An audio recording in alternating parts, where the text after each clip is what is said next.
Holy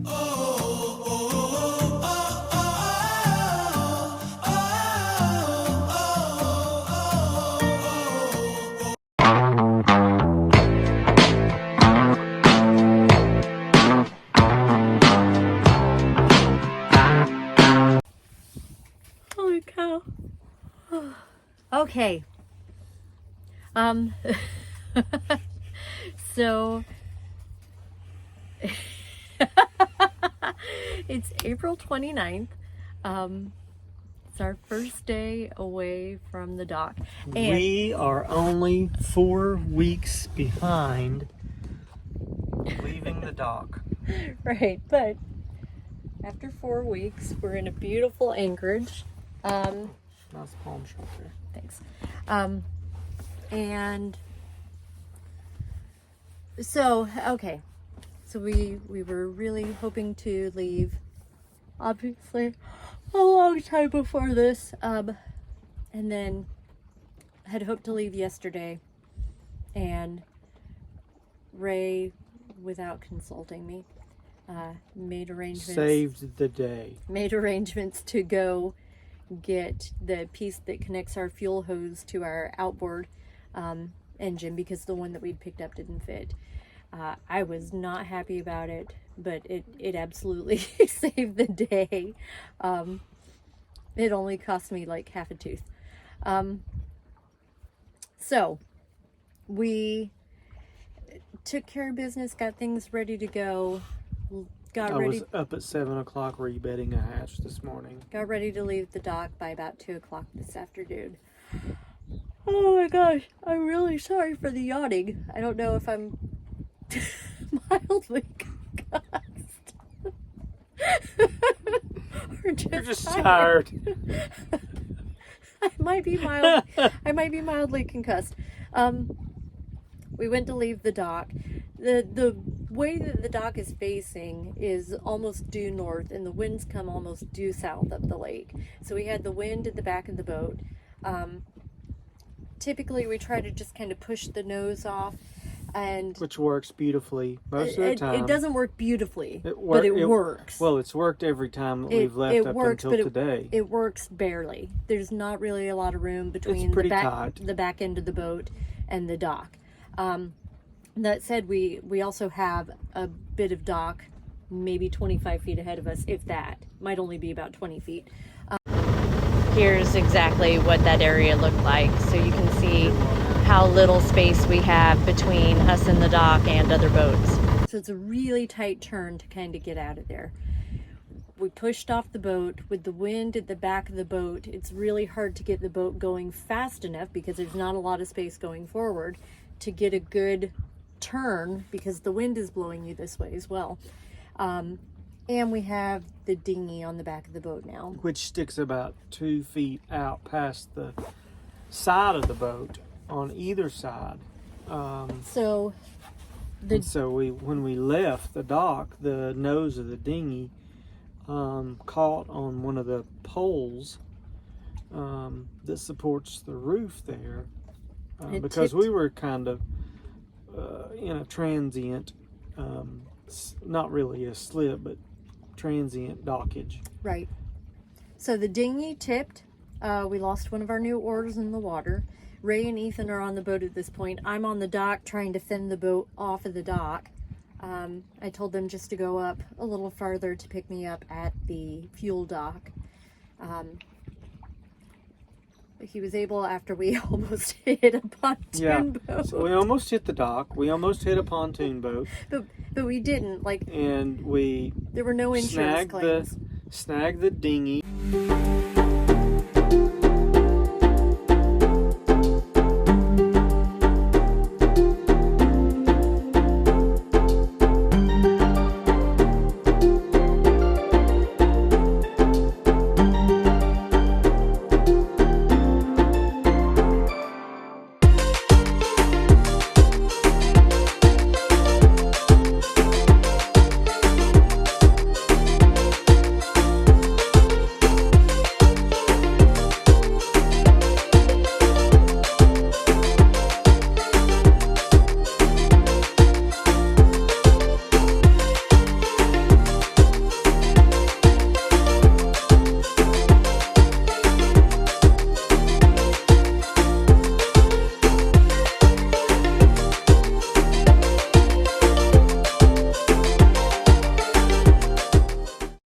And then, of course, on top of everything else, the phone quit.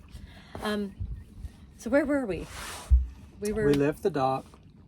Ungracefully possible. We didn't wreck. We didn't crash. We didn't hit any other boats. But we lost an oar.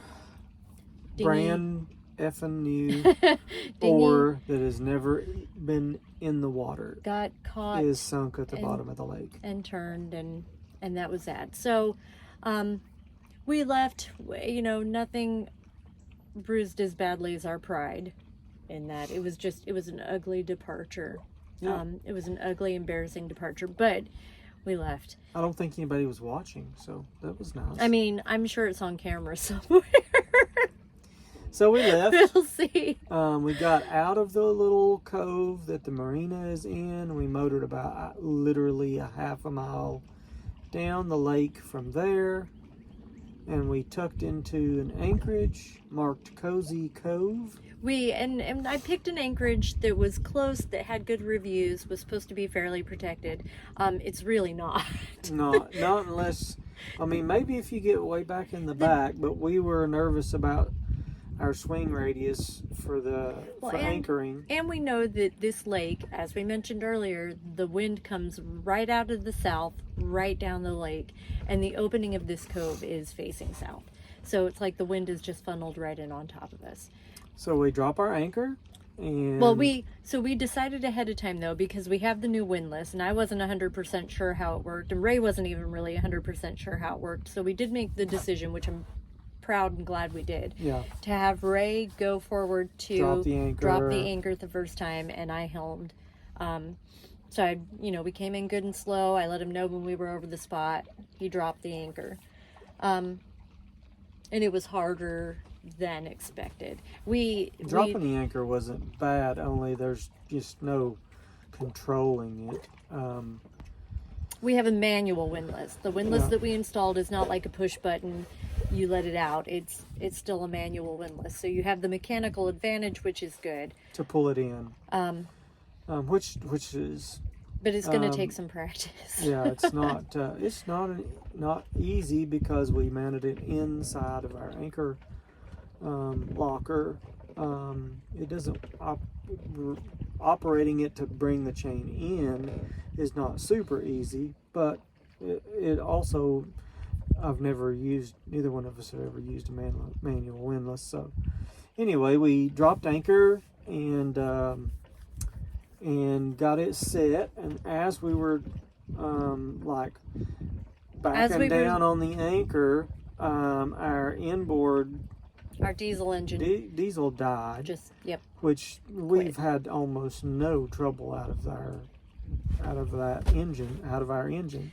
But we knew that we had just replaced the fuel tank. We had put, taken hoses off, put hoses back on. So we were fairly certain, like, hey, we've got air in the lines somewhere. We need to, bleed the lines again. And actually yesterday, starting the engine, you had a little bit of trouble getting the fuel at one point. You had to really work it, bleed the lines a lot to get fuel up at one point. So that was the first time that we had started the engine since we changed the tank out. We figured we just had fuel or air in the lines still. But, it had run for 30 minutes at that point, maybe a little longer than 30 minutes. So anyway, we were fairly confident that we knew what the problem was, but glad we set the anchor. Ray went downstairs immediately and got to trying to diagnose the problem, and then Mindy keeps telling me that she thinks we're dragging.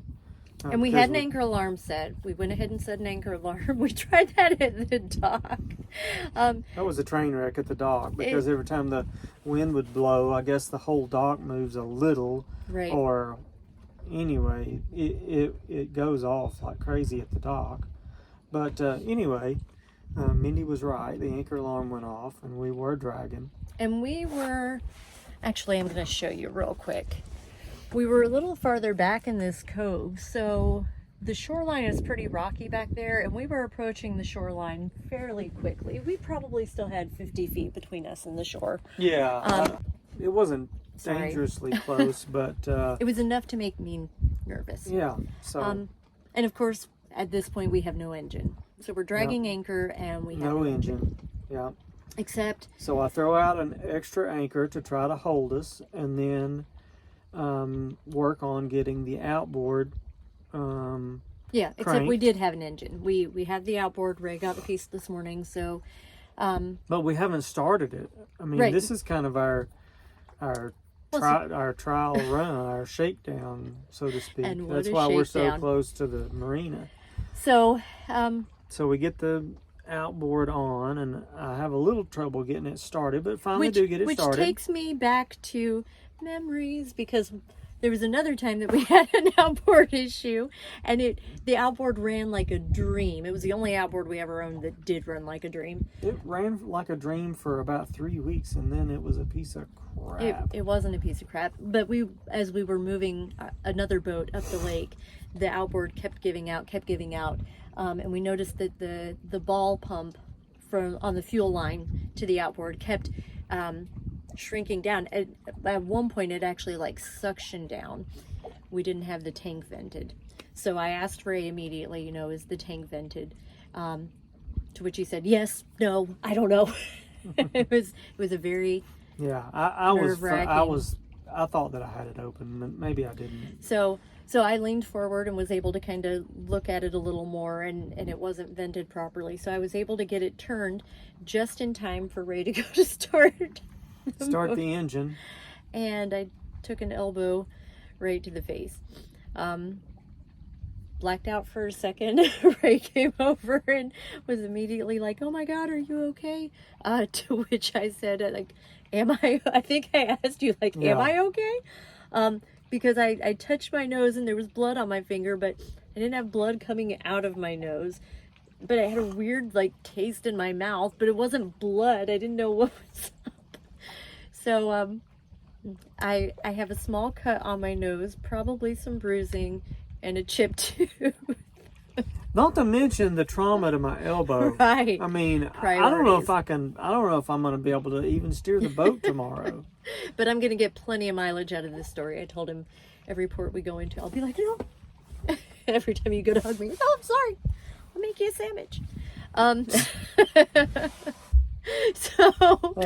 So in the middle of all of that, I have a mild injury, but I was able to tell him, hey, the tank's vented, try it again, and the outboard started. So not easily, but it did. I went forward and was able to pull up the anchor. Ray started motoring away, and then we started going in circles because we forgot we had a second anchor out.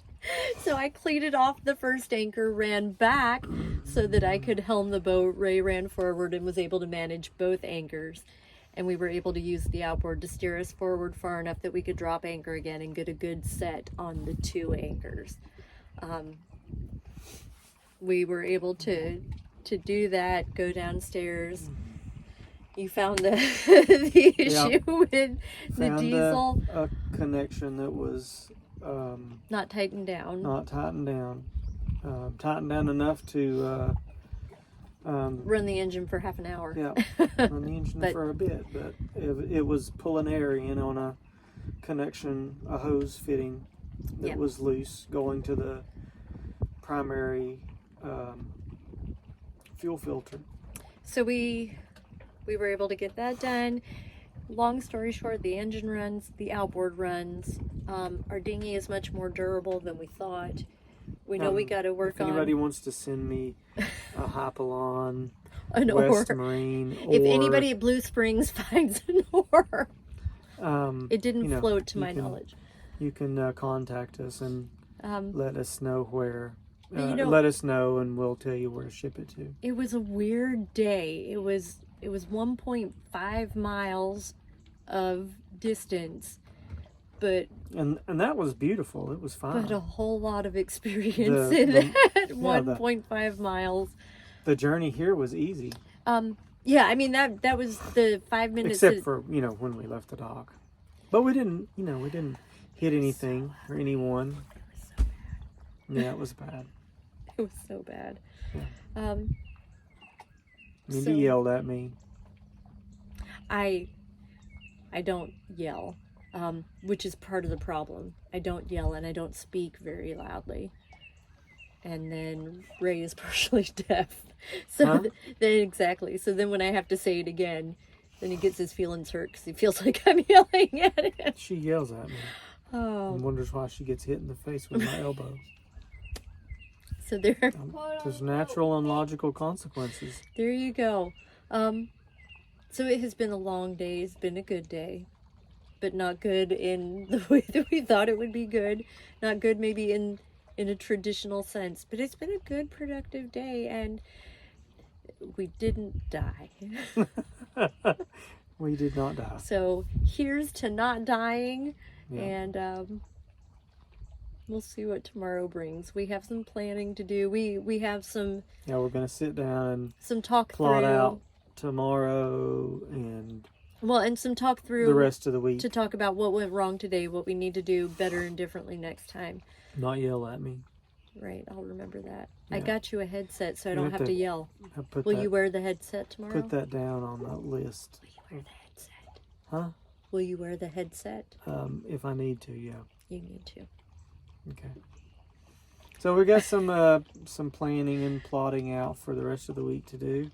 Right. And finish going over things that we could have done better or differently today.